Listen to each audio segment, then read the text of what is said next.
All right, it's 7 in the morning here in France, kind of chilly, and I know, I said we were only going to stay 2 weeks at the Cannes Film Festival, but I just got carried away with the joie de vivre of these people here, and also I enjoy paying $5 every morning for a cup of mud.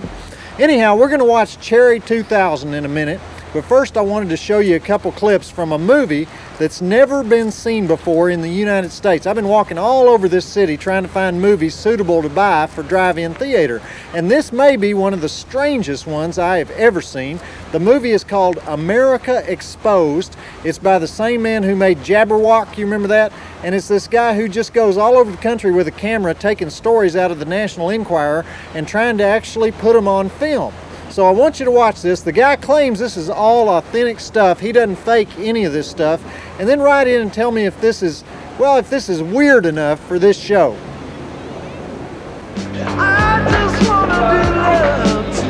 Relationships usually begin with a series of letters exchanged between the girl and her chosen prisoner.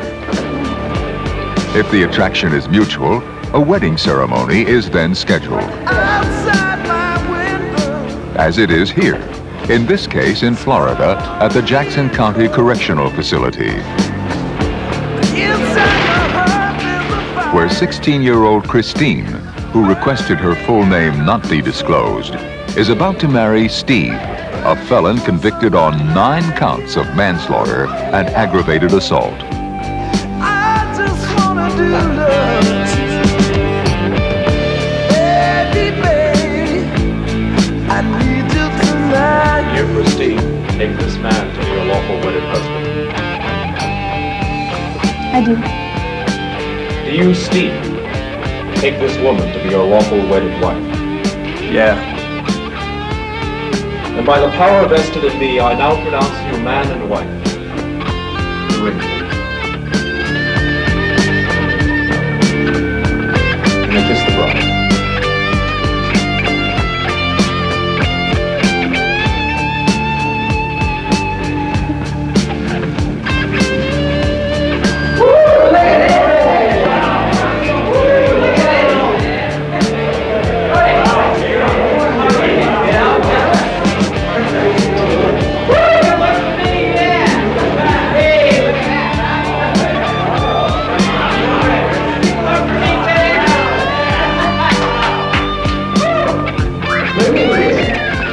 A special cell is improvised as the prison honeymoon suite.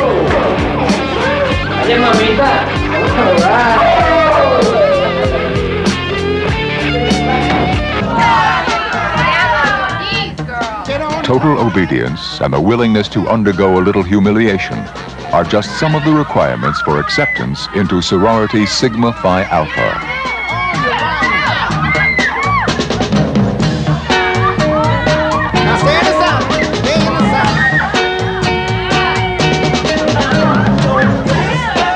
Bravery is also put to the test with the traditional virgin sacrifice.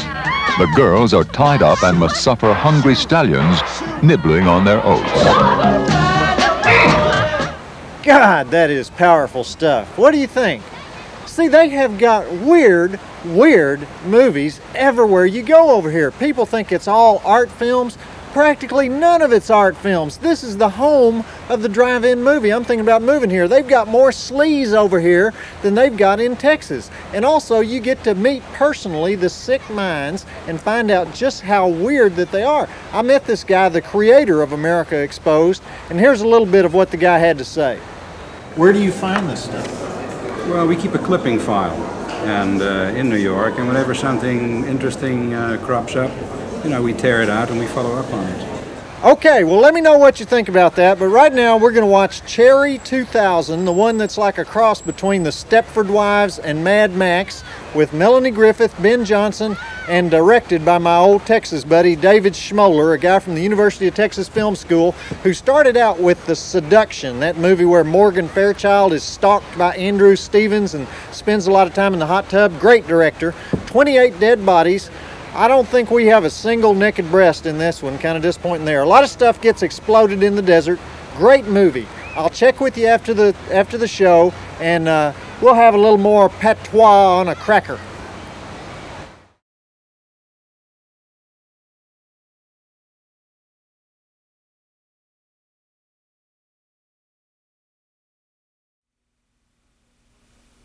My favorite part of that movie is when he asked Cherry to get out of the plane and get him a Pepsi. And she says, "A Pepsi? Okay." You know, the scary thing is, I know she's supposed to be a robot in the movie, but I've had real girlfriends like that.